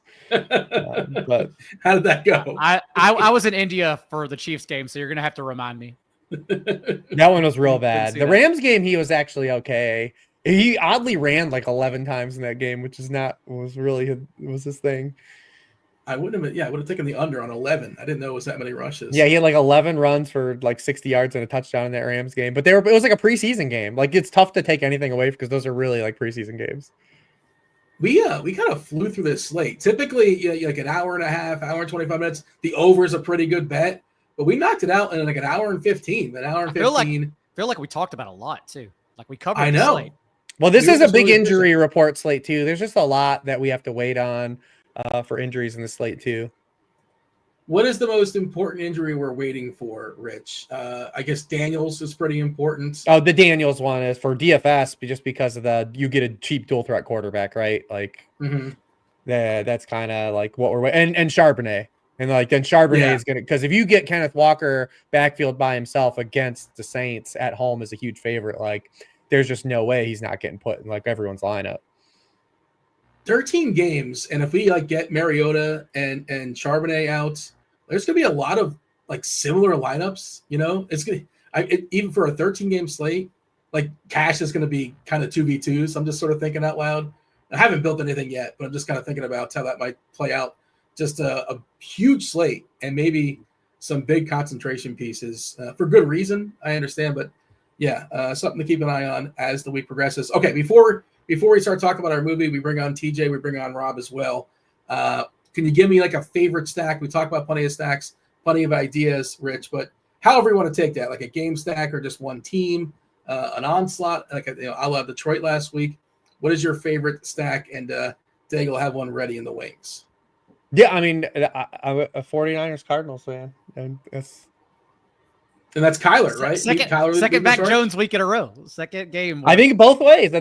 You can do Kyler, McBride, bring back your favorite 49er receiver. You can do Mac doubles. I think you can also play both 49ers receivers too in this game. And also you got CMC, who just we know what we're doing there. All right, Daigle. See that stack, Arizona, San Fran, and raise it. I'm going to check ownership because I think most smart DFS players, the tournaments we all play in, I think they are going to play some punts in the first slate and then naturally get off Dallas, Chicago and flood my Justin Herbert ownership and piss me off. So I'm going to wait for that afternoon. We now have talked about Cardinals 49ers with confidence, knowing that, okay, well, if you're going to get off Dallas, Chicago, I'm going to go meta and get on the third game that we like. But at least from a Wednesday standpoint, I like nuking the Chargers. I like Justin Herbert with 3 receivers. Let me ask you this. Your favorite punt, however you define punt, from the 1 o'clock slate, is like Booty? I'm trying to think who be like a top punt. I like Booty a lot. Tyler, the Falcons are in the first slate, right? Mm-hmm. I like Tyler Algier. I believe Algier. So, yeah. I like Tyler Algier. Tyler Algier. Yeah, 4-7 on just DK. Here he just exists to piss you off. That's why he's here. All right, let's seamlessly transition. Let's talk. That's it for football. Appreciate y'all listening. Hit that like button. Oh, let's tell them now because they might not stick around for a movie conversation. Rich, where can the people find you? Yeah, over at Sharp Football Analysis, writing up every game. Right at the end, not only do I write up every game at the beginning of the week, I also come back at the weekend and literally share my player pool for DFS with you guys. So I write up my player pool, and it was pretty good last week. So hopefully we roll it back over. Maybe that's the reason you don't want to come on this week. You were a week too late. But if anyone still is listening to the show at this point, you can use promo code PICK6, and you can get a weekly package for $1 this week. Woo!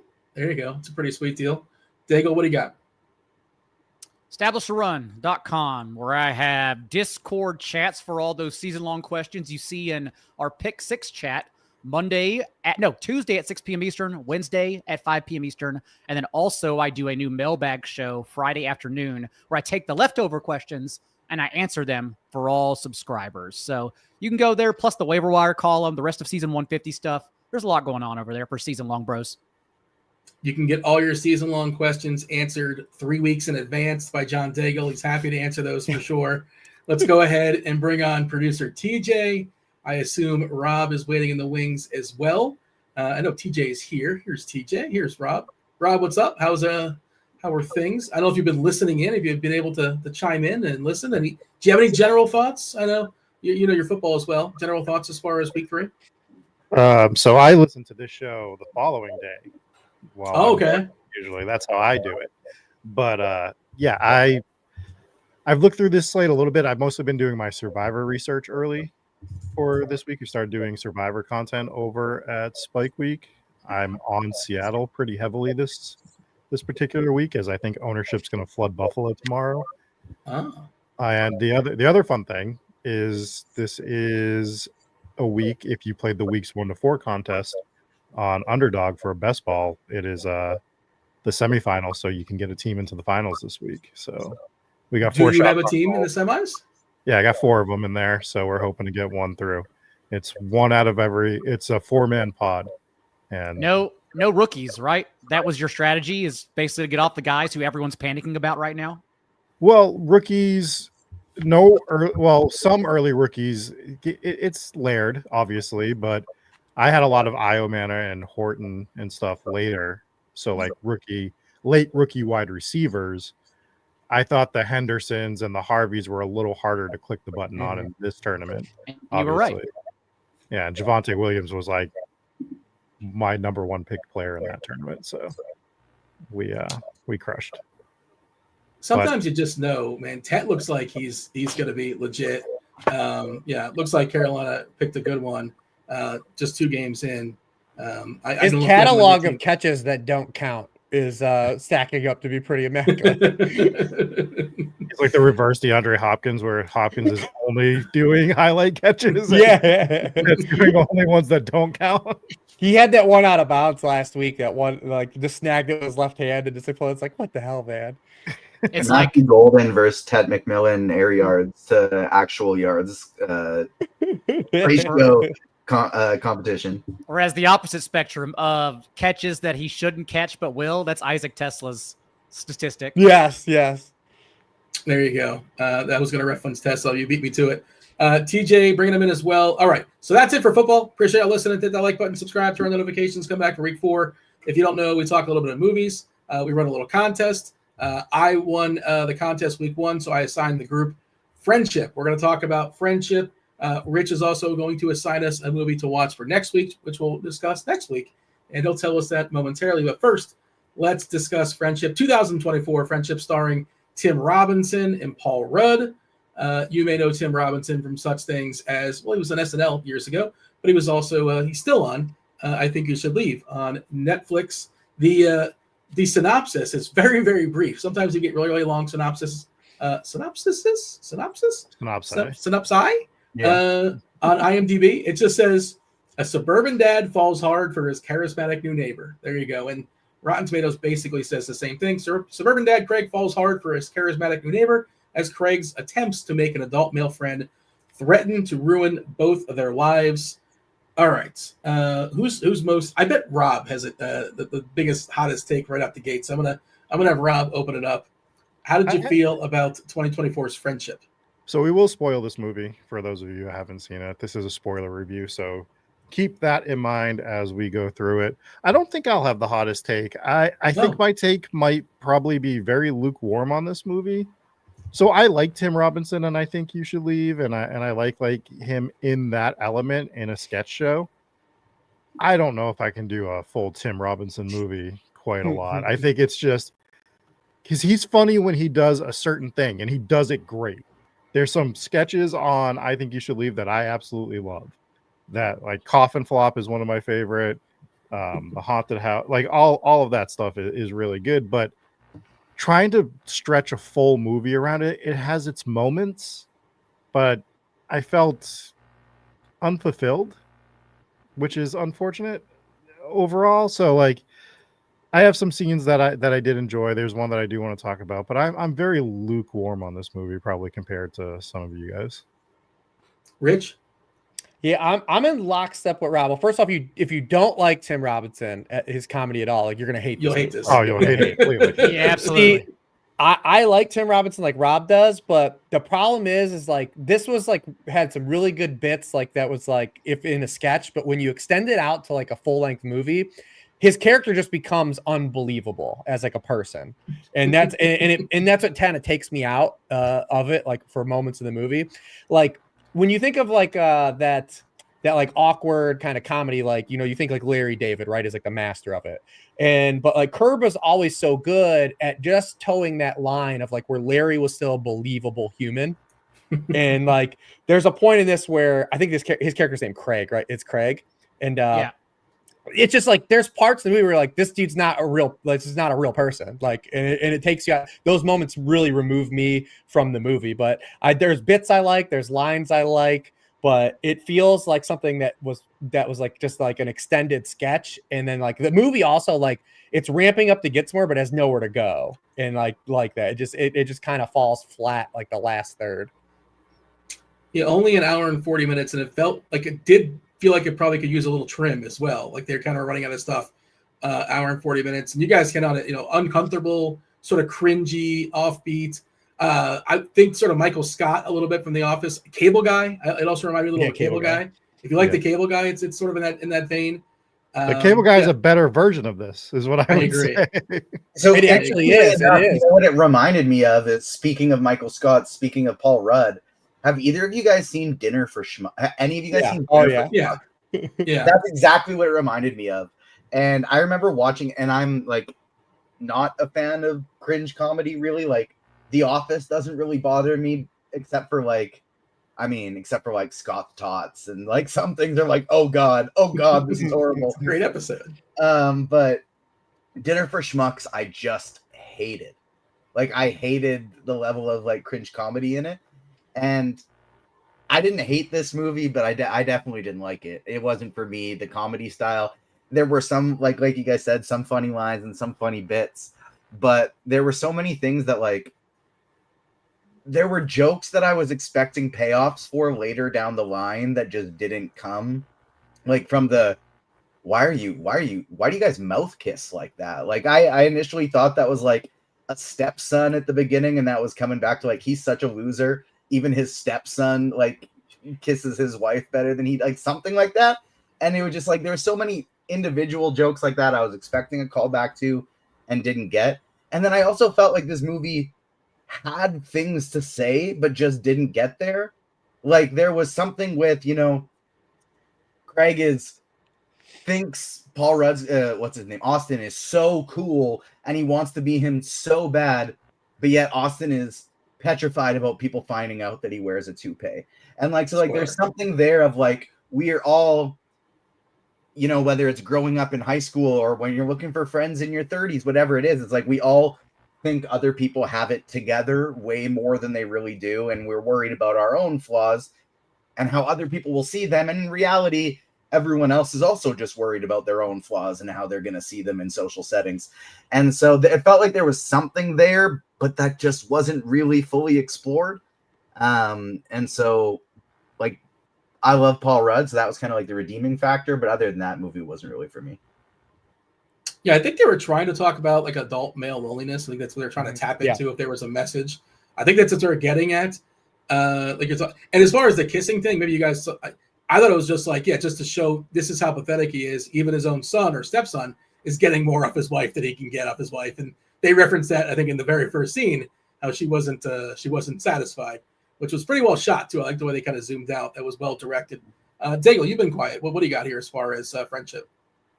The top comment in the Reddit portion of this movie, by the way, is, I cannot imagine what my experience with this film would be like if I wasn't familiar with Tim Robinson's work. And I feel like that's what we were all thinking. Having said that, I like Tim Robinson's work, and quite literally everything he says, whether he means it to be a joke or not, is funny. This is what Jerry Seinfeld told Zach Galifianakis, by the way. He's like, I mean, this is a compliment, but no one can tell if you're being serious, and that's why you're so funny. Like Tim Robinson, everything he says, I am not sure if he's acting or not. This is just how he talks. His cadence is hilarious, and it's basically an hour and 40 minutes of that cadence. I'm not even sure, like TJ, you said the movie could go places, and maybe it could have.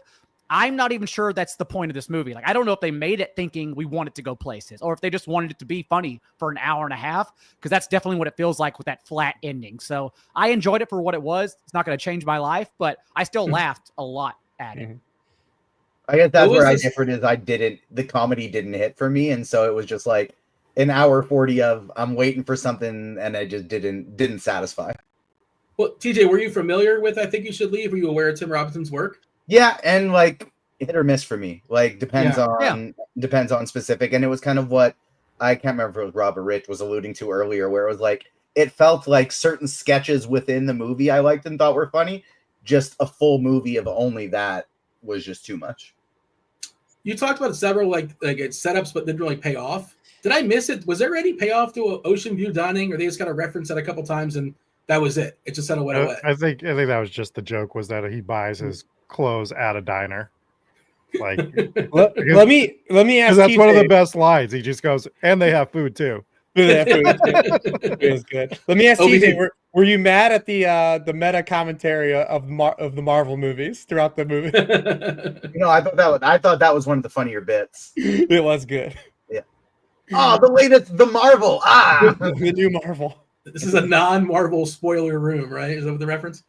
I thought the smartest thing they did in this movie, and I do want to talk about the ending a little, because I think I do kind of like the ending a bit, but I thought the smartest Ghost Town, DJ. The smartest scene in this entire movie was when he licks the toad and he's going to go on the trip, and he's such a boring character, such a boring human, that he has the most boring trip of all time. He's just at a Subway ordering a sandwich. Yep. But you got to toast it though.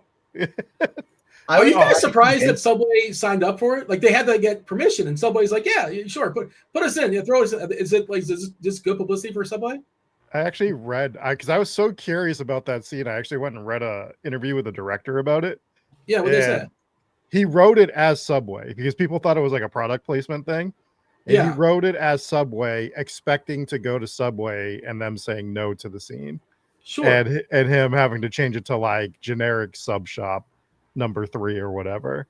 And he said that Subway was just really cool with it. They just allowed him to do it. And that's why they kept Subway in there, which is funny because it's the worst food place of all time. If you guys want to Big Six Show, not sponsored by Subway for the record. Well, and they know a thing or two about bad publicity as well. But tuna may or may not be tuna. The bread may or not be bread. You know, a lot going on there in the history. Person may or may not be in jail. Yeah. And it's the history. Smelling food place of all time. You guys remember when Subway made a sculpture of RG3 out of lunch meats? No, but I'm hitting Google. Put it on the screen, TJ. Put it on the screen, TJ. Anything on the screen, because last show Dean told me to put something on the stream, and we got copyrighted, and it couldn't be monetized. For Steve Bono? Really? Yeah. Steve Bono got us. Steve Bono got us. So that show was demonetized and copyright stricken. Just cut it out. You're robbing the people of lunch meat RG3. That's amazing. If it's related to the NFL, I am not showing it on the screen. Daigle, this is ridiculous. As the one who liked the movie the most, as the one who liked the movie the most, what was your favorite joke in this movie, Daigle? The part where the cops asked him about his wife, and he said she's in the sewer, and then it immediately cut to the police helping push the canine out of the sewer, like they were propelling him out. I thought the camera worked, just the hard cut. I'm a big fan of hard cuts with comedy. Like that was great. Yeah. The other thing I thought was hilarious when I was like watching this movie is that it's essentially American Banshees of Inisherin, however you say that. The movie with the movie with Colin Farrell that just recently like came out and was Oscar nominated. This is American version of that. Like, hey, what if two guys were really good friends and then one of them decided they didn't want to be friends anymore? This is the fallout. It's essentially the same plot devices. Yeah. I think we've all been there to some degree. You want to push back and say, how do we ease out of this? We came out too strong, and like I'm starting to see some red flags. Yeah. If you get somebody else's mail, you just put it in their mailbox, right? I know that this is a plot device, but you don't knock on their door, right? You just put it in their mailbox. If it's that frequent, you get their number and they come get their own shit. Yeah. I put it in their mailbox. I've never put knocked on their door and said, just a heads up, I got this. Yeah, but if it's doing it as much as that. You can bring it the first time, and if it happens again, you're like, all right, I'm going to give you my number in case this happens again, and I'll just text you and tell you to come get your stuff. Rob, you said there's a scene or two you wanted to talk about. Have we talked about it? Is there something you got in the holster? Well, I thought the ending was pretty smart, and it might get overlooked in the grand scheme of things, where he actually gets back everything that we thought that he would want to get back. Right? He buys his ex. Well, I don't know if their divorce is finalized, but like he buys her the van she wants. She comes over. They're having a family moment. They're going to watch the movie that he wants to watch. Everyone's excited, but it actually wasn't what he wanted. And you saw it when he goes out to get whatever he has to pick up, and he's going to hit the car. He hits the speed bump, and it's sort of like getting back everything wasn't enough. He wanted that friendship back. And I thought that was an interesting way to set that last the thing up. he didn't have. He had Right. all those other things. Yeah. So Right. So I thought that was an interesting little setup there. I think the other one thing that I will say about the movie, it felt like they lost Paul Rudd for too long. Like that, like he just kind of goes away almost. He had other commitments, probably. That's what I was gonna say. It literally Yeah. felt like he got busy, and then they just had to like transpose him into the second half of the movie. Yeah. That's kind of that. I got. Did anybody else have the thought at any point in this movie, like, oh, is he still tripping from the toad? Like, was the subway wake up a pump fake? And now this whole experience, all of a sudden his family wants to hang out with him again. Now he's going to see. Did anyone else have the thought? I had that thought too. Yeah, I wasn't quite Uh, sure what was real. What happened? What I didn't happen thought- at the end. I thought Paul Rudd's wink could have been a nod that a trip was still happening, Mm-hmm. Yeah. but I have no way to prove that. Well, from everything the director says, I could tell you what his thought process was on the trip. He wanted to create the most outrageous trip scene, and then he saw that Eric Andre did a really good one, like a crazy one. And he's like, "What? How can I top that?" He's like, "I can do the worst trip scene of all time." So that's why, which fit the character better too. Which actually fit the character better. I agree. I think it fits the character way better too. So And I don't also think shout out My Boo, which is an absolute jam for anyone that is as old as me. Yeah, we're the same age. And Slipknot, that people listen to music in the early aughts with me. Yes, we are all old. I like how we always make sure that we let everyone know. Not TJ. Not Not TJ. TJ. There Association, was still a lot of good funny parts though that I did laugh out loud. So like I'm kind of think like in between Daigle and Rob. So I liked it. I thought it had its moments. I think it's watchable. If you like Tim Robinson, you should watch this movie. If you just want a dumb comedy, like I think it's fine to put on and watch. Like it's again, you're not gonna Jump learn with an anything eye. new. Yeah. So I heard people say like comedy is back and like this is the best comedy you've seen in 10 years. And that I kind of got my hopes up and thinking it would be at that sort of echelon. And if I didn't hear that, maybe I would think differently. this is a niche style though. This is a niche style of comedy.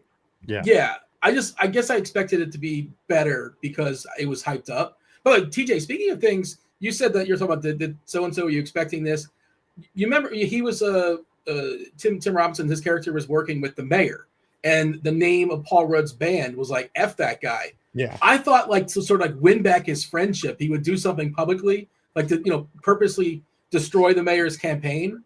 Like I thought that there'd be something with that. And like he had, of course, at the thing in the boardroom, right?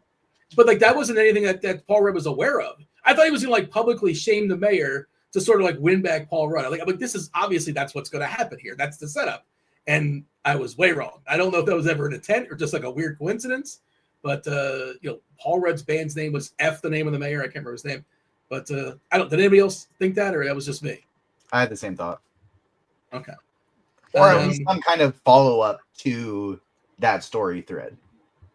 Or that he would do something at the news station, like because he sees how he's getting treated at the news station when he switches the mornings, and that doesn't really go anywhere either, other than it being a stress on Paul Rudd's life. So like. Yeah, I thought that you had some layups there that you could have set some stuff up, and they just didn't run with some of those things.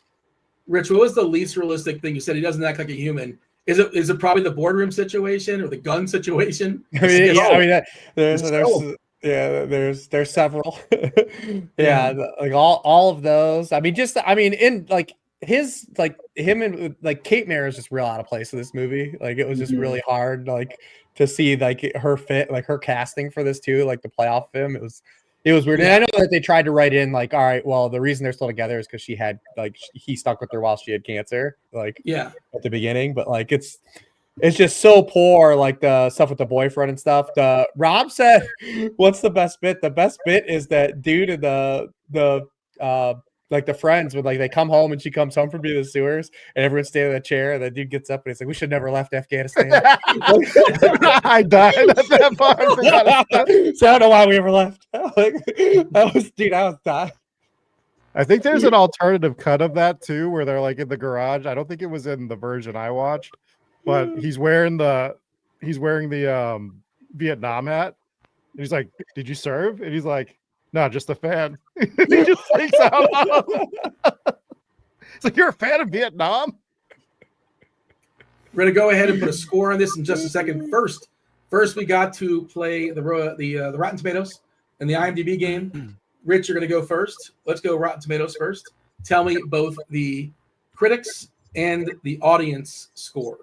All right, so this is a Rotten Tomatoes classic because this is like a 6. This movie's like a 6. So this is like the classic Rotten Tomatoes. You won't get a gauge on this because it's going to have a high Rotten Tomatoes score because it's a thumbs up, thumbs down system.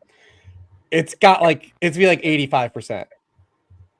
You're giving me both at 85%? Do you want to split it off? Oh, yeah, critics 85. Like this is a classic, like above the line movie, so it's going to be high. I'll actually say critics are higher on this than the audience because if you watch this because of the score, you'll be like, what kind of comedy is this? So I actually think the audience can be lower. I'll say 85% critics, 70% audience. Daigle? All right, let's go in that direction. Well, I will go 88% critics. I'm gonna go higher than Rich and audience too. I'll go high. I'll go 81% audience. TJ? I will go 81% critics, 73% audience. Rob? So I was on Rich's side with the critics being higher as well, but I think I need a game theory this. And I think I'm gonna there's big prizes. I'll go 76% critics, 83% audience. All right. So Rich had the right read that critics would like this more than the audience. He was right there. 87% for the critics. And TJ binked the audience 73%. So TJ wins a set of steak knives. You missed out on steak knives, Rob. You got to DM me your address, TJ. All right, we're gonna go in reverse. Last time I did, I'm still waiting on that Funko Pop you sent. Last time I DM'd you my address. I sent you a Funko Pop. I don't know where somebody in Saskatoon got it. You know what? This is like a friendship situation and went to the wrong house. Somebody should have knocked on your door and said, "Let's become friends." And here's your Funko Pop. I'm sure sending knives internationally is going to work out much better. Good luck with that, Rob. You're going first. IMDb 1 through 10. What do you got? I suck at the IMDb one. Let's go 5.9. Oh, that was what I was gonna do. Well, TJ, do you want to prices right them? Yeah, 6.0. 6.0 flat. Daigle? Daigle had a similar face on, so I think he's gonna 6.1 me right now. No, I was gonna go the other way and just box out Rob into a corner. So 5.5. Nice. All right, I'll do it then because I thought this movie is like the definition of a 6, right? Like, so I got to do whatever 6.1 then, I guess. Yeah, you could have been really sleazy, said 6.01, I guess, but yeah, 6.1. It is a 6.8. 6.8, so points for Hribar, 6.8 on IMDb. Now we have to give it a score. Let's see, Daigle, do you have a wrestler? Do you have a wrestler that's this movie reminds you of a score-wise? I do. Quick story time for everyone who doesn't watch wrestling. They made a 24/7 belt at one point, which is exactly what you think. A title that needs to be defended 24/7. And the idea was that they could put it on social media since you can then make Twitter clips, unlike the hardcore era which was also a lot of fun. But that time, there's really nothing to put those clips on. So we'd cut back into Raw on Monday night, and it'd be Bob Hawley in a hotel room, like tackling Hurricane, which is awesome. That's great content when it's done around the area. There were fights in grocery stores. It's incredible. But then taking that idea and expanding it for too long was not good. And the 24/7 title became a big joke, and it failed.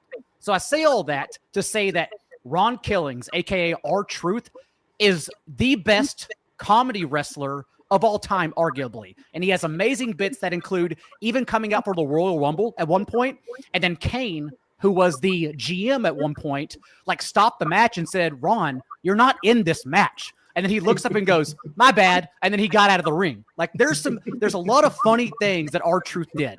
But the worst thing he ever did was being the champion of the 24/7 belt and having to defend it in scrambles of band members, of fans chasing him along. And he would just always win it and run out of the ring. So I think this is the worst. This movie, this is the worst of what R-Truth does. Thus, this is 24/7 champion R-Truth. Fun coincidence, this is from the studio A24. So there you go, a little 24 tie-in. One of the hottest studios in the last 5-10 years, I think, A24. And as always, Dean, part of my grading system is for Rob to judge me. So, Rob, do you agree or do you have another wrestler? I agree. The only problem with your entire rant is you dipped into the hardcore championship stuff with Hardcore Holly and Hurricane Helms. The 24/7 belt came much later. And no, but that was the premise, though, that the hardcore belt being defended around the clock was so popular that they tried to mimic it. Spun it off. Yeah. So, yeah, you're correct. They just did a horrible job with it. Yeah, And by the way, what teenager didn't buy their WWE championship belt, break it on purpose, and then tape it up and write hardcore on it because that was the coolest belt they had? Yeah. So good that they would sell it to you like that too for $300. You could buy a broken title for $300. It was the best. Like ripped jeans for twice as much. Yeah, exactly. Rob, what is your score? I give it a 3.3 out of 5. We do have a question in the chat that Alex is asking, saying, is it must see, stream it, or skip it? I think it's stream it, but I do think the caveat with this movie is if you like Tim Robinson, it's a stream it. If you don't like Tim Robinson, I think it's an easy skip it. But yeah, I think it's a stream it, and you can stream it right now on HBO Max. So 3.3 out of 5 for me. TJ, you got a superhero? Yeah, I threw this at a 2.5 on Letterboxd, but for the superhero ranking, much like I thought this was like, Tim Robinson in some skits. I like kind of small doses. And then when they all came together in this movie, it was just too much of it in one location for me, much like the Green Lantern Corps. Why are there so many Green Lanterns on Earth? They're supposed to be policing the entire galaxy. There don't need to be like 5 different Green Lanterns from Earth. And the specific Green Lantern this movie it's Guy Gardner. If you just saw Superman, the movie, he's played by Nathan Fillion in that movie. But Guy Gardner is a very specific Green Lantern. You either love him or hate him. And if you love him, this movie will probably be pretty funny. If you hate him, you probably don't want to be anywhere near it. So this movie is Guy Gardner. TJ, you mentioned Letterboxd. I don't know if I went on this right before this rant. I'm not going to go on a whole rant, but do it. I mean, seriously, there's so many movies that are 2.75s or 3.25s. And I don't know if you guys are familiar. Letterboxd, you got to go by half stars, 1.5 stars, 2 stars, 2.5 stars, 3. So many movies, it's clearly a 3.75. It's definitely not a 4, but 3.5 is kind of insulting. We can't do fractions, Letterboxd. Like, seriously? Does this not bother you, TJ? It bothers me immensely. No, it's not that serious. You find where your rating systems tank. No, of course it's not that serious for you. Just go with me. You're asking the guy that gives every movie a 5? I give this a 2.5. He doesn't need fractions when he goes 5. He hated this movie and he still gave it a 2.5.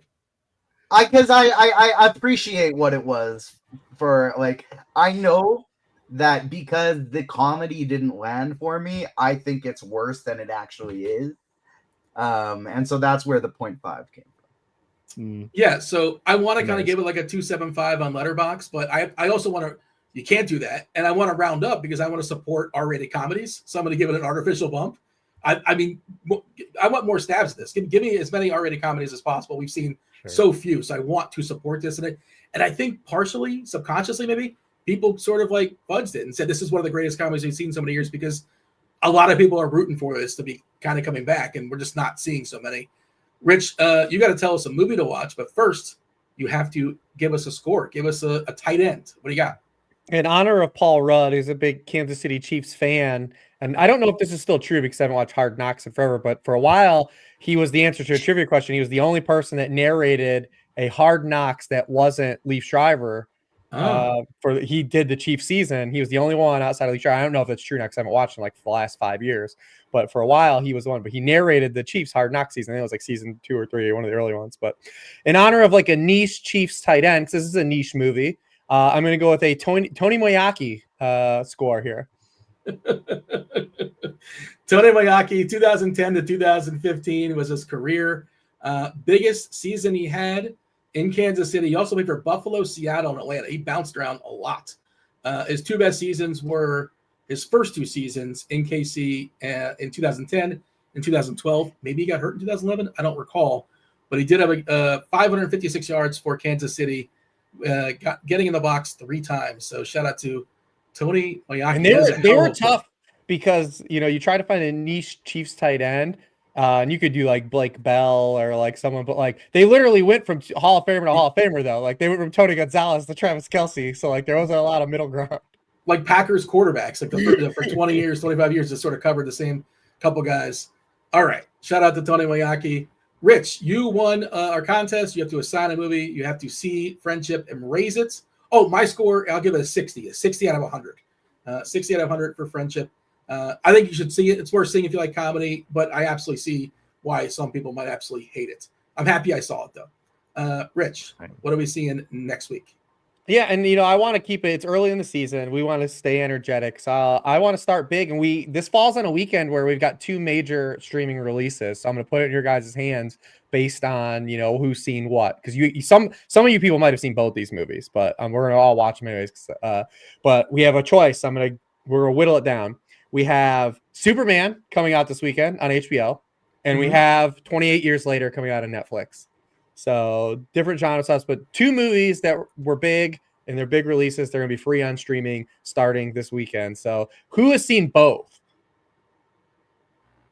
Looks like nobody. I see no hands being raised. All right. Who has seen Superman? I would not outside of TJ. And Daigle, you have seen 28 Years Later, I'm guessing. Yes. And Rob? I have not seen 28 Years. Oh, okay. That seems like a Rob movie. How has Rob not seen that movie? I would also have to watch 28 Days Later if I were to watch 28 Years Later. Well, you have to. I don't think you do. I mean, you should anyways, but you don't have to. You should. Does it stand alone? Can you watch it just by itself? It's in the future, so you can. Yeah, it's totally fine. Yeah, even it's like the new Planet of the Apes, where it's a completely spinoff. You did not see 28 Years. You did see it though, right, Daigle? I saw it. Yeah, okay. And I love the first 2. The first one especially. I love the first 2. I love Danny Boyle. This one's fraudulent slip. This one's different. And the next one's already coming out next year, I believe. It's already, I guess it's in the can. Is it? Yeah. There's already plans for one being released, I think, next year. I think there's a trailer already, if I'm not mistaken. I think they filmed them at the same time. I think they did one of those situations. I think the Maxine trilogy sort of started to get the jump start on that in horror because they filmed Pearl and X at the same time. And then they already had Maxine lined up. So I think studios are like, okay, we could save a ton of money, make it easier to film these movies. If we film 2 at the same time, it's a risk. But especially something like 28, Days Later, the franchise already has the built-in name. They were like, it's cheap enough to make. We can just Lord of the Rings did that? I feel like Lord of the Rings did that. Well, yeah, that's a good point. Lord of the Rings did that over the course of 17 months, but they knew they were going to make money on that movie. I don't know if they knew they were going to make that much money on that movie, but they were going to make money on the movie at least. In Back to the Future 3, I think they even put like the advertisement at the end of 2, if you recall. If you see the end of 2, instantly they give you the trailer for 3. So what are we thinking here, Rich? I've seen neither, by the way. Yeah, if we want to watch Superman, I don't care. It's fine. I think we'll have hotter takes if we do Superman. I think the conversation will be more wide open and fun if we do Superman, because obviously of the Dean factor, the Rob factor. I think it'll be more wide open. Rob's been trying to get to it for a while and hasn't, so this is a good way to make him prioritize it. Yeah. For who? Rob. Yeah, tough year for comic book movies for me because It doesn't come out till Friday on HBO, but if you are free this weekend, it comes out on HBO on Friday. Perfect. Yeah, Superman, not one of my favorite comic characters, and I don't like the Fantastic Four that much, so it was a tough year for me to watch comic book movies. All right, so we're locking in. We're gonna do Superman. Excellent. All right, and the audience might appreciate that more too, because it's just I'm sure a lot of people have seen it. It'll be the 5th viewing for me. Are you even gonna watch it, or is it all kind of locked in your head? I'll watch Any it. excuse TJ will take, right? I suppose.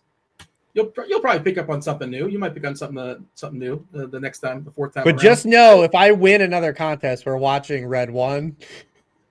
Oh no! Which is the Rock movie, if you guys aren't aware. There's some Rock Christmas movie. It looked unbelievable, like crazy. Like it just looks so bad. But that's gonna be our when we're in the weeds and we need to hate self-love. That's when we'll go to it. Thought you were gonna hit us with that Travis Kelce, Taylor Swift knockoff Hallmark movie they came out with last year. Oh, can we find that? Is that probably can. Is that streaming anywhere? I just want to win to pick K-pop Demon Hunters. Oh no, we got to. Did you see the Chiefs tweet? The Chiefs team tweet yesterday. So the Chiefs tweeted. Oh yeah. Yesterday, we held the Eagles to their fewest yards in like so many years. Oh yeah. It's like, what are you doing? So such a Colts tweet.